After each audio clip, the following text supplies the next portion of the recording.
What is up? And welcome to the show. My name is Yancey Strickler. I'm here with my friend Anna Andjelic. Today we're going to talk about a new piece that Anna has shared about the end of the icon. Anna, what you got for us? What I don't get for it. No, I have. So the whole conversation about icons actually started last Wednesday. I have to give a shout out and prop to my friend Jeff, who is co-founder and managing director of Kais Noviety. And he and his co-hosts, John and Ruba and Bandits of Vice, were kind enough to have me as platform for my book launch, and we talked about all things streetwear. The conversation went on for 3 hours because it's a Pacific time, and around midnight I was like, I lost the plot, but I did remember that the conversation turned why Jeff actually asked, why are there no more Air Jordans? What he meant is not like why they're not collaborations Air Jordans, but why is there not something as iconic as Air Jordan for this generation? And that was a question that was more like focused on streetwear, and then they started talking about sneakers that did not help me being awake, but a fascinating question nevertheless. So I looked a little bit into how easy it was actually to say in the 80s who the 80s icons are, because there was even the show I Heart the 80s in early aughts. I remember when I moved to New York, and we were like, ha ha ha, like those, blouses and Back to the Future and Madonna, and like it was so easy to say, hey, these are the 5 things that we still think as iconic because they really changed the conversation, the paradigm, or punk in the 70s or before, or beatniks in the 60s. You really have those clear cultural moments that are deemed iconic. And then the 90s still have some, like Vans, for example, Vans, and they had Britney Spears was like something, there was no mixed messages. There was one shared meaning that Britney Spears was, I don't know what was Britney. How would you describe Britney Spears? Young, not the shaved head before. Yeah, I mean, the phrase used at the time, it's a terrible phrase, but jailbait would be like the term mentioned in like Rolling Stone articles. But yeah, she was meant to be a Lolita type of figure. Right. But it was very clear what she stood for, like the trajectory was like Mickey Mouse Club, and then, so in any event, it was easy to know what things meant and why they were symbolic. And then it was like, I wanted to put something for the early aughts, and I couldn't remember like anything that was so iconic that you say, hey. And it seems that ever since then, we've been just like riffing off on things that the previous generations have created. And I don't know if I'm right, maybe that was always the case, but when you saw, say, Madonna and her music videos, as you talked a couple of episodes ago, for it, like that was new. That sort of femininity and feminism, it was new. When you thought about the early 2000s and like the icons, what did you think of? I don't know, I thought of 50 Cent, and then I tried to think of like, maybe Pumas, and then Stan Smith, but then that was like, no, Stan Smiths were brought back. So I was like, everything we got since the new millennium, it was brought back. So it was like either reissued or in collaboration with, of like or new edition of, or like that, like, something was like, so yeah, they were brought, the Stan Smiths were from the 70s, I think, originally, or something. And then they were brought back then. So I couldn't think of anything. That's why I didn't put it in. Well, I mean, if I think about, I mean, weirdly, the first one that came to mind, and I think maybe speaks to part of what's happened here, but first thing that came to my mind for the icon of the 2000s was Myspace. Yeah, that's a good one. Right? It's a certain kind of cultural meaning that maybe, and still Myspace for how long and like how many people used it versus how many people use every social platform now. It has a pretty long shadow, but I wonder if something like that is where our cultural dreams kind of shifted. I don't, well, then you can, because MySpace imploded so infamously and spectacularly. It didn't fade away. It was literal like, you know. So I think maybe YouTube is iconic, like more than that, because that was a true paradigm shifting in terms of creators and influencers. All of them came from Lonely Girl 99 or whatever that was, if you Yeah. remember Lonely Girl. Well, She I was think, iconic. sure. Yeah, definitely. But Was she real? I think she was. there is a, there is a shift. I mean, there's the obvious digital shift that happens there. And I feel like what's the biggest difference between the 80s and the 2000s? Mass media being powerful versus, I mean, mass media is still very powerful at this moment, but that power changing. And Right. so in a world where, yeah, everyone is seeing the same movies, everyone's watching the same 5 television shows, mass culture, iconography, we're all seeing the same ads is easier. Was there anything else that you think plays into there being those? Well, I thought that I put, like, when I was thinking, well, first of all, you had mass media. So you have 5 channels and MTV. You know what I mean? That was what you had. And then also it was mass retail. So there were just giant department stores and Barney's, and they told you what to buy and what to wear. And that sort of creates that broadcasting culture, creates that hierarchy, that I said broad planes of culture. You need to fill it in with something. And then you need gatekeepers who are going to say, hey, like how in the 70s, the Yuyoi Kusama, she wanted to, or even in the 60s, she lived in New York and she threw herself out of the window. She was not selected so she was supposed to have a meeting at the gallery and she didn't get that meeting, and she was trying very hard because the art critics of the time were preferring white male artists. And that's a serious thing because critics at the time, that's why I say that of a critic, critics at the time could make or break someone. That's like once that cumulative effect, Andy Warhol, cumulative effect between media and commerce and sort of culture creators takes place, which we are seeing now in a very compressed horizon, that you did have a real gatekeepers that really said that Damien Hirst is in. And then they said Andy Warhol is back in, and then they say Basquiat is in. So basically what they were the ones who were moving the economy of symbols along. And now you don't have the same sweeping forces, because who is reading film critics anymore? Anthony Lane could have driven you to the movies or not. Roger Ebert before him. Now, who do you pay attention to? You go to Rotten Tomatoes or? Yeah, you go to the aggregator. You go to the algorithm is what you do now. You go to the Netflix recommended, you go to Rotten Tomatoes, Metacritic score.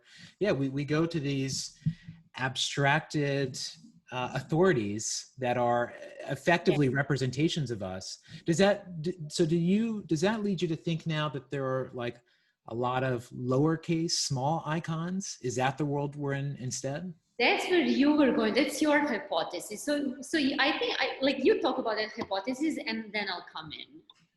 Well, it just strikes me that we're all sort of building our own little forests and gardens of taste and of interest, and we're cultivating ourselves to these greater and greater degrees. And so I feel like we all have our own little Mount Rushmore of gods, and they might be someone that no one else has heard of, and it's strange. I mean, last week I will leave them unstated. Last week I got a retweet from a hero of mine who 99% of people watching this will have never heard who this person was. After they retweeted me, literally I'm dancing around my room, pumping my fist. It's like the best news I could have gotten. And, no one knows who this person is. But yet, the way I want to be validated, this is like, I see this as a path, right? And it's like a leverage, it's being seen. And so it's funny. I mean, I think there's this quote I sent to you that came from the amazing K-Hole, the old trend forecasting group, the report that they did that shared the idea of normcore, which I continue to believe is a brilliant thesis in general. But they talk about how people used to be born into communities and they spent their lives trying to find their individuality. And that today, instead, people are born as individuals and we spend our lives trying to find our community. And that, I think in that shift, kind of this shift of mass media to now all of us having personalized media or just our own personal icons is represented there. I don't think it's bad. You know, I think there's something convenient where we can all talk about Top Gun. We can all talk about, you know, Rhythm Nation or something. There are these moments that bring us together. And those are exciting. You know, maybe Game of Thrones was the last like cultural moment that was at that level, possibly. I think it was Tiger King, but only because we were in quarantine. Yeah, quarantine. Yeah, quarantine is a different universe. But yeah, it's there. You know, just as there. I don't make any value judgment about it, but I do think that there's just maybe a different thirst that's being answered. You know, maybe part of what I think your piece gets to is, whereas, you know, maybe now we're shopping for memes, we're shopping for ideas, we're shopping for these representations that other people understand. We're sort of like building identities, but doing all these things in these same set of actions. And it's kind of, you know, it's like, weirdly, I think maybe one of the worst things of the Obama presidency might be him joining Twitter, because it's an argument that it normalizes that office. And you could say Trump is like, is an example of why that's a problem. But like taking an icon like the presidency and bringing it down to like the same place as the people, to remove its God status as a way to like, we want to participate. You know, now everyone's playing it, and it's just like you kind of respect someone less a little bit if you're seeing them bitch at an airline about their lost luggage or something, whereas the rest of the time you're like, you're a, you know, you're a god. But anyway, yeah. I think that's a like yes, because like for example, George Clooney at the height of the fame never joined any social media. Angelina Jolie never, you know, like they are just not among us mortals, you know, we're not in the same playing field. So I do think that for that sort of iconic status, there needs to be some mystery. And that is also a challenge with having mystery around cult things, because I use the example of having the ruling class. The 1972 Peter O'Toole movie was complete bomb on the box office, but it became a cult hit because, you know, some of those things become ironically cults, some of cult hits, some of them real. They find their audience, like Your Little Dance. So when I was thinking about that, it's kind of like you do have your coziness of your taste niche, when it's like your small world, when you're very comfortable, that's where your influences are. And you and your five buddies talk about succulents or, you know, like, or coffee or something, and you geek out, and that's sort of what defines your taste, and that's your taste community, and that's your level of like influence. But then there is a challenge that we also never, like, you would think that everyone would then look different, behave different, that we would just be like this fragmentation and there would be no social cohesion. But then at the same time, you like what other people like, because you want to be part of society, community, you imitate others, and that's how it's sort of, before I didn't know what you in Vancouver liked, but now I know that immediately. I just opened my Instagram feed and I was like, oh yes, you like this, and we have the same taste when it comes to books, so I may also like this, and if you like that, I like that. So I think that we are like crickets, you know, how they synchronize their signals. They don't synchronize me and you over there. No, they synchronize me and who is next to me, the local, and that local then spreads, and local.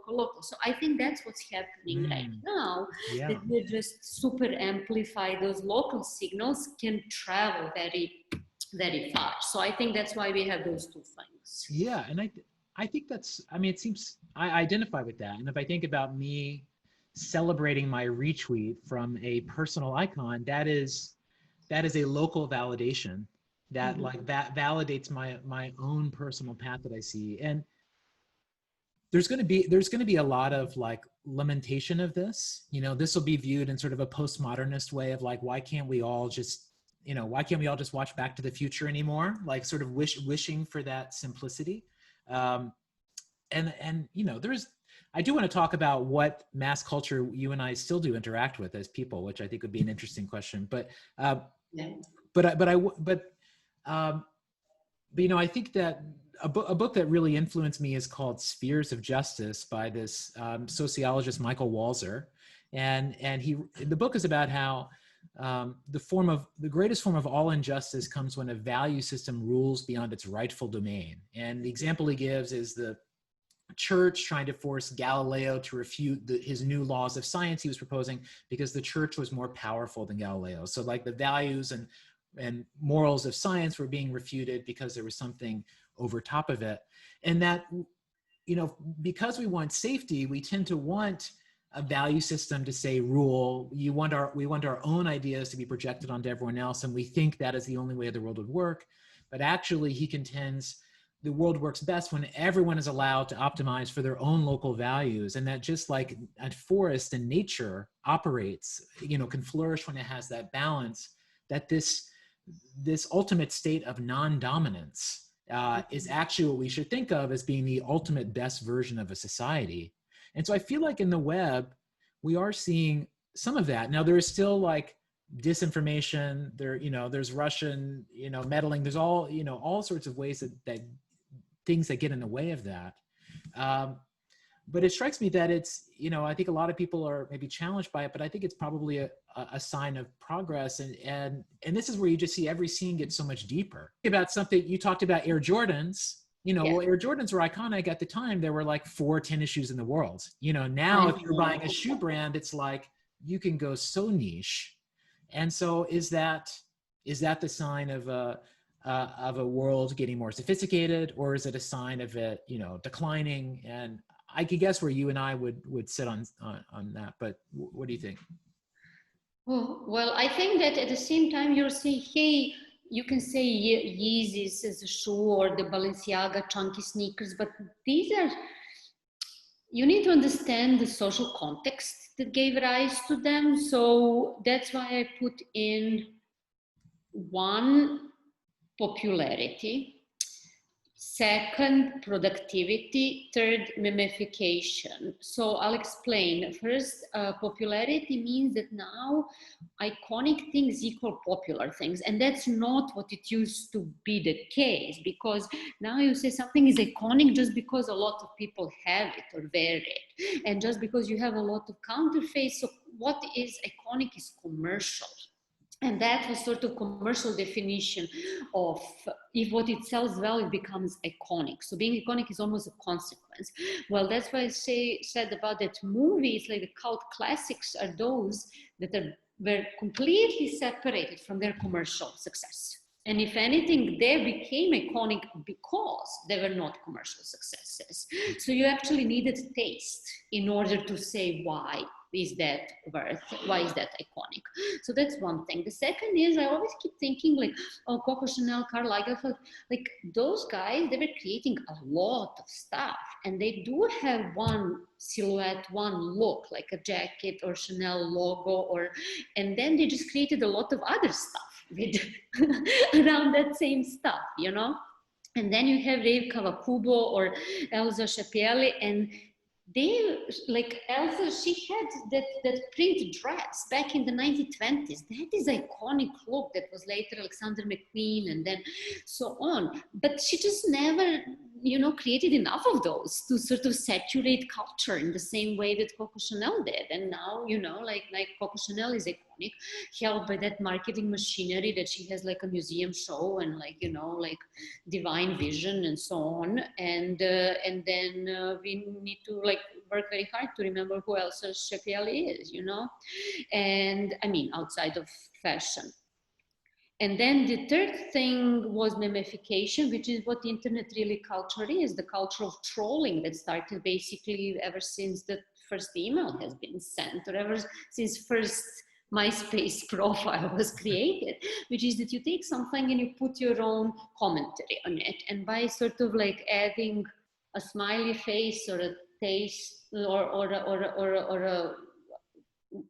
a talk bubble or something, you really change the context and the meaning of the original thing. And now we're seeing that a lot, like hip hop actually original hip hop actually traded a lot with that, but that was true commentary. Commentary is not the same as meme. Meme is like you take something that's familiar, that's already popular, and you just like change it just a little bit, just riff of it enough for it to stay popular, not to be too like new or intimidating, and on surface enough to understand what that is sort of both at the same time, like you're not going to go wrong if you go with it because it's already popular, but at the same time that you're going to signal that you're cool enough because it's different enough. So I think commercially it's genius. Commercially genius, culturally it's nothing, zero. Yeah, it's like it's equivalent of a Happy Meal, like empty calories. And do you think? I mean, there's an essay that you and I talked about in email the other day that ran in the New Yorker in 1980 by George W.S. Troe called "In the Context of No Context." They ended up running a whole New Yorker issue with just this essay, and one of the big things he talks about is that he's writing in 1980 that history is being replaced by demographics, that what is meaningful is being replaced by what is popular, and that we associate eyeballs with meaning, and that the fact that eyeballs were measurable ultimately it just made that kind of almost like just an assumed behavior, and yeah, so yeah, mass replacing meaning. I wonder, on the web it seems like, you know, you see what the Twitter fights are like if you ever express any strong opinion about anything, but like taste is judgmental, but taste is also taken as judgmental of someone else. Like taste is taken personally. I feel like on the web, where maybe whereas in the past, maybe having a strong sense of taste, defining your identity by what you don't like and what you do like. On the web, it seems that you just got to be more, you're just nice. Everybody's nice, you know, and maybe you play with things by memeing them, you know, you ironically engage with Tiger King or whatever. Here, or you put, you know, like a speech bubble there, and you know, you say yo, or you say, you know, like LOL, and you know, off you go. You can charge it $500. You know. So do you imagine there being like this happened in the 80s, and like British music after punk, there became this like new hyper sincere, you know, just like a new ornateness that kind of came as a response to it. Can you imagine a hyper sincerity culture, or can you imagine how this might play against itself, or anything that you see emergent in any of the spaces you closely follow that suggests there are interesting ways to play with this? I don't think so, and I'll tell you why. Just because it's all sort of connected, starting from newness to popularity to productivity to everyone being a critic. Everyone, you know, like there is no authority in that hierarchical sense, and there is no authority that's outside of commercial, because you've seen a lot how media slash creative slash media culture commerce are all one. And they basically like support feed off each other. So when was the last time when anyone gave any honest interview that is not just a plug-in for, you know? And then before, you really did have those critics who believed in truth, in artistic truth, you know? So they're like, they didn't care like if, like Peter Schendel in New Yorker. I mean, he is reviewing not because someone paid him to do that, but then you have all those like magazines and stuff that are just like hyping certain designers and then designers pay back by providing them with content and then support. So you create that like snake eating its tail thing, like commerce, media, culture. And I think that thing was always there, let's not be naive, but it sped up to the level of that newness, that you're pressured to always create something new. But under pressure of newness, you never end up creating anything new, because the only thing you have time to do is to slap a meme or do something that already exists. So the only thing you have to do with Air Jordans is to add, like, you know, to change the color, or to, like, you know, do collaboration with Dior, or, you know, like whatever you are doing. That's already new enough. And consumers are getting bored very quickly, quicker than before. And then they also want new, but in their quest for newness, they never get anything new. They just consume next iteration. They consume a sequel. This is the culture of Stranger Things season 5. Yeah, in my head, I was like, there's just another season coming. Don't worry. yeah, there isn't, you know, and because the first one worked, and it worked because everyone loves 1980 icons. So thanks for 1980s for creating like all icons, and then now we can ad infinitum reuse them. And here, you know, here's the thing I actually keep thinking about, which is in 100 years from now, Stranger Things will be competing alongside Back to the Future and Gremlins as defining the 1980s. They're all the same. They're that 30-year distance, which seems so meaningful to us now, it will be erased. Yeah. And actually everything in the 80s will be competing against that to say who most precisely executes the essence of the 80s. Right. But I think that people like Stranger Things because they went right through the meme phase and went to the copy and the original are the same. Not to go Jean Baudrillard about that, but simulacrum and reality, they're like one thing. It's not even a commentary. It is the thing. Yes.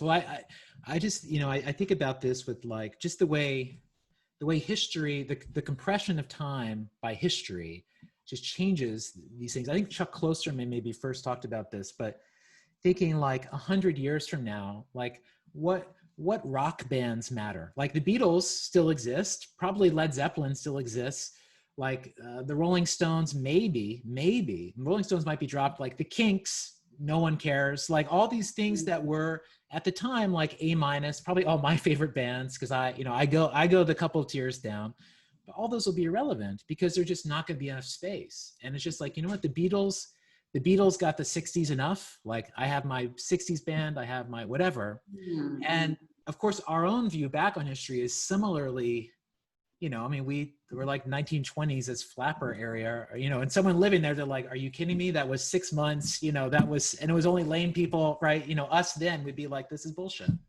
Yeah. But there's just this way that, of course, that happens. Yeah. I wonder that like we need to simplify the world to understand it. I mean, who has the time to look at all the obscure like songs from the 60s, you know, like no offense, but I guess that, again, it goes back to the law of popularity again. But this is the beauty of letting people do what they want, is that there are those people. I love that. Right. There are the crate diggers, there are the purists. I am one in my areas.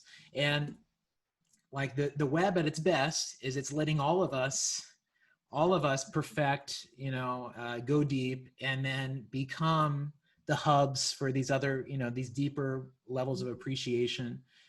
So not everyone needs to be those people. You know, this is where, what is the movie with Steve Buscemi? I'm going to forget in the 90s. That was this Ghost World. Oh.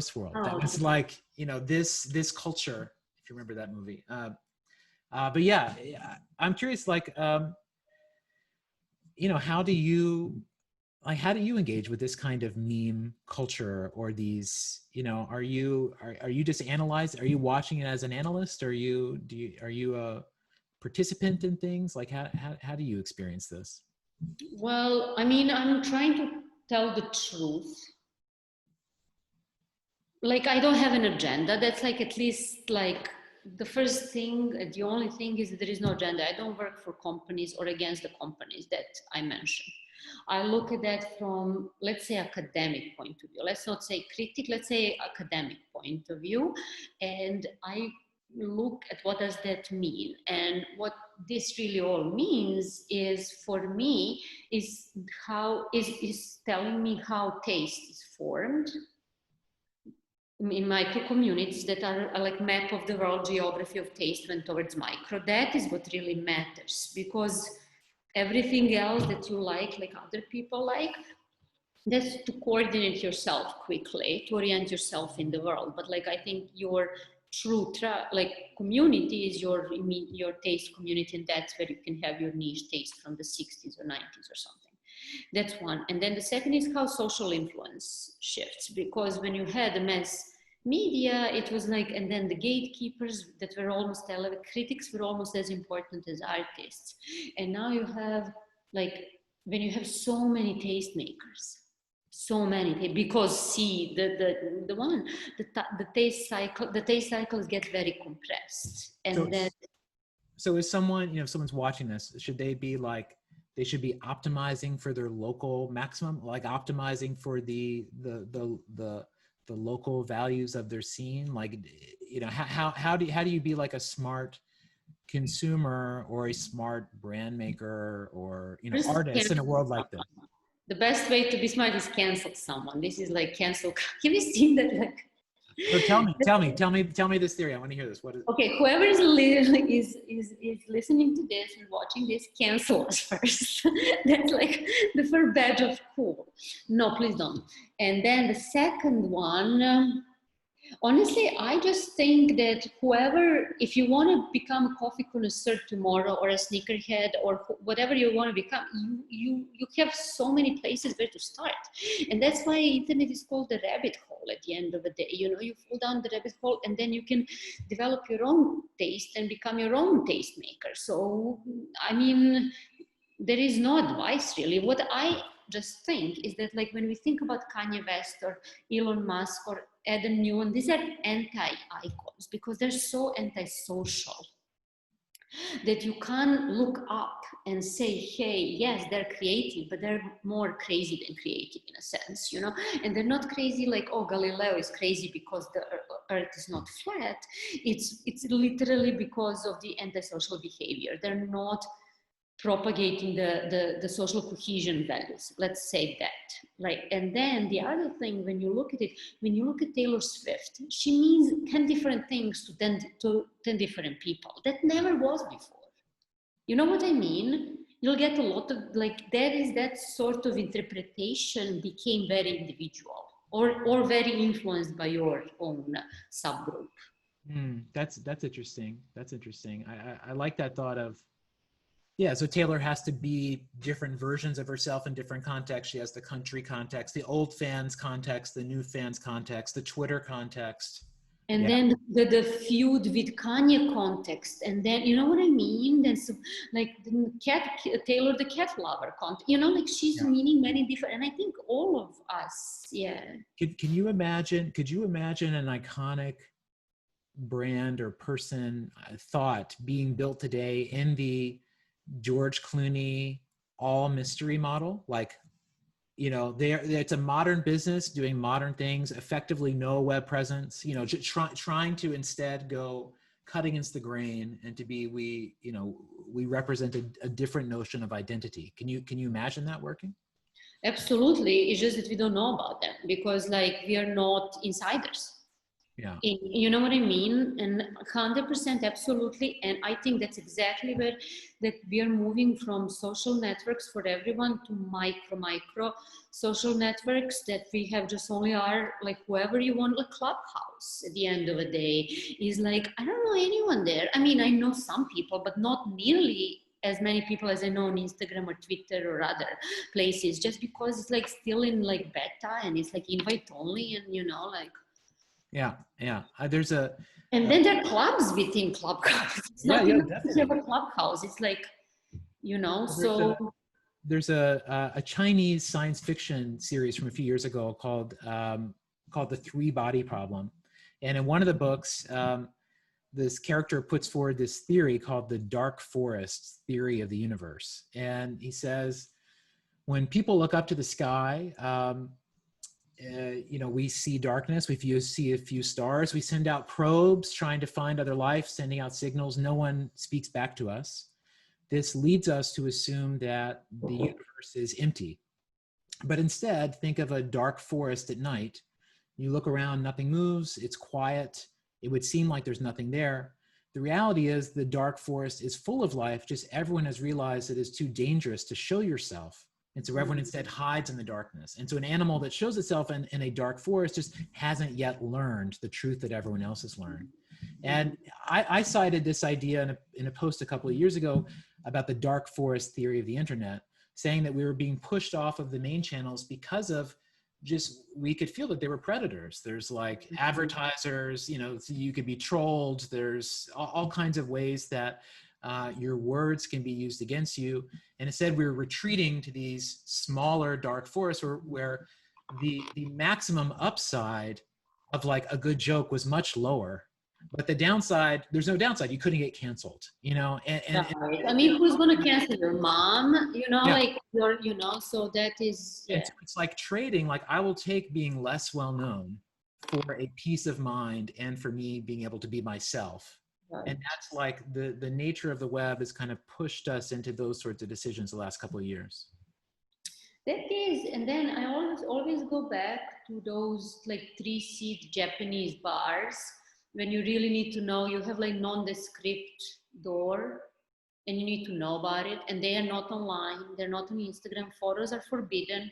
You just go there, you know. Like so, that is really what for me was like. We went to, in Osaka. We went to like some submarine. The bar made out of the submarine parts that was like through the dark alley that was long enough that I started like looking behind my, you know, like, and but you could miss it like this, you know. So and that's not, that submarine is like famous. It's been in like Million Guides, so it's not even. But imagine everything we don't know. So I think that world is way more appealing than this world where you're out there in the open and everyone can, yeah. So yeah, so you know, so the end of capital I icons, or perhaps this is the, you I know, think this is icons are invisible. That's what I always say, that the mm, status becomes invisible now. It mm, is, this, you have a status within your small group, but no one else. The less visible you are, it's like snow crabs. Like the rich are the snow crabs, you know, like they're completely invisible. And I think that's what's happening with all the aspirational symbols, the status, the icons, the cults, the cool things. Yeah. yeah, super interesting, super interesting. Well, this is something that I'm sure we will dip back into at a later date. Love this the table you set for us with this piece, Anna, in your newsletter. And you know, we haven't talked about your book here at all. You have a book coming out in just a couple of months. It's The Business of Aspiration, right? We'll put it in the links for this video, and yeah, we'll be back next week with more. Yeah. Thanks for listening. All right.